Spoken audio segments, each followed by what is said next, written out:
Y'all, this movie, Cole Sprouse and Haley Lu Richardson play two teens who fall in love while battling cystic fibrosis. It's the new romantic drama 5 Feet Apart. Yeah, so they have to stay 5 feet apart to minimize the risk of cross-infecting one another. No longer do you have to stay 5 feet apart. Get in there. We are not. But this movie is incredible, but I do want to talk to you quickly about Luke. Sure. You and your Riverdale castmates yesterday with a beautiful message. But you even had a post on Instagram, a photo. This. You know, you see a lot of people posting memories they have of him. Yeah, it's beautiful. Yours in particular was moving.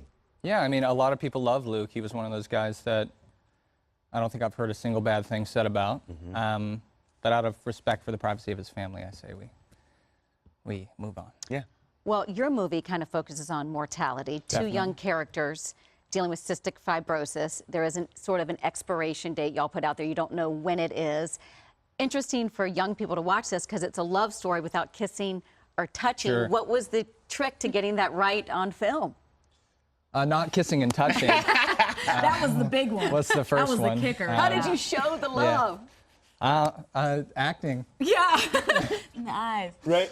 I think it's honestly an interesting thing to explore, like creatively, is that dynamic of two people falling in love purely because their souls connecting and being vulnerable with each other and falling in love in that way. So it's very pure and innocent, but also intimate because of that, I think. Yeah, we had done a lot of research with alongside patients with cystic fibrosis and sort of got inside the psychology of their heads and what that was like to not be able to touch even friends. And that really helped us sort of bound the performances in something real. It was interesting to also watch this movie. Adam, one of our producers here, was like, okay, you watch it. Adam Jordan. Yes. I met him. He was like, watch it, but just be prepared. Because it's an ugly cry. Oh, yeah. Like, just yeah. prepare It hits you yourself. here. Yeah, like in your chorest of You're core. not crying right if it's not ugly. That's true. I cry a lot. They're all ugly. What about the screening? We saw the great screenings that y'all would have, you would hand out roses afterwards. What was it like? What was the reaction? I mean, it was, when we came in at first, it was nice, and then for the ones that we showed up after the movie had finished, it was that heavy cry and that heavy feeling. But no, it's nice to see.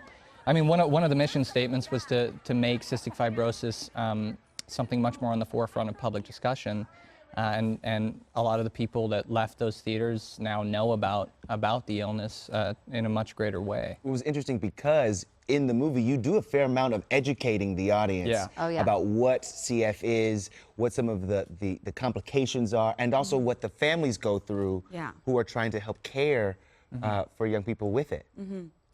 I think that, you know, obviously number one was being as medically accurate as we possibly could in movie world. But like for me and probably for you, understanding like how that emotionally affects you living under those conditions and from a baby, you know, you are faced with your mortality and like how that affects you in the way you look at your relationships and yeah, that was the most important for me, is understanding that emotionally. And your character, I love, was obsessed with babies, so I'd love you to always sneak up and watch it. The chubby babies. Look at Cole. Cole's like, I'm good. I'm good. Baby conversation. Cole's so cute and so stoic. I was looking at your Instagram this morning, and then I was told, I was looking at both of y'all's, that you have a separate account. It's this one is of my pretty favorites. genius. Oh, yeah. Okay, how did it come about of you catching people so annoying? Dueling cameras. Taking pictures of you. Yeah, it started when I was Right? when I was a teen, and It's just like people it came from real rage and shame and guilt. No, it started as a sort of way for me to flip that weird dynamic on its head and poke fun at the people who were sort of invading the privacy of the moment. But it ended up doing the exact opposite of what I intended and encouraged other people to start doing it more often. To try to make your Instagram? Yeah, exactly. Exactly. Yeah. Like I've seen you at restaurants like, oh, you think you're slick. Yeah, of course, man. I've never had that problem. Oh, I'm not buying that at all. Not once, I don't think, has anyone cared. You wait. Well, Haley Lu, you're going to love this. Let's do a throwback to 1999 when Big Daddy was about to come out. Oh, yeah. Twins? Cool. Well, you always get a brother to play with and trick people.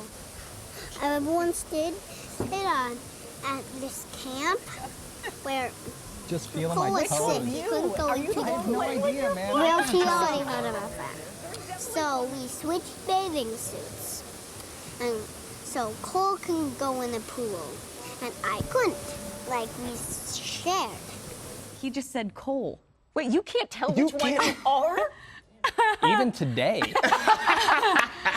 No, we went through the whole circuit, my brother and I, when we were younger, and did so many of those, and our mother dressed us in the same outfit. So don't blame me. It's her fault. I love when you watch clips like that back, you're just like, oh man, okay, all right. Yeah. Feeling my feet. Here we go. All right, here we go. I was so in. Oh my God! Oh my golly! Yep, we've fallen down the rabbit hole. Yep. I'm still, I was that round until last year. Now, your brother's still stepping away from acting? No, he's done a couple of independent films and worked with some cool young directors. But yeah, after college, during college, we really decided to take a break, which was nice. And I think is kind of the best way to cope with the work ethic that imparts itself upon a lot of young actors. Mm-hmm. Speaking of cool young directors, this movie needed the ultimate romantic person to direct it. Who better than Jane the Virgin's Justin Baldoni, who created, if you guys remember, that epic 27-minute marriage proposal video. Oh my gosh. More with these three after these messages from your local station. Hi, Justin. Hi. Hi.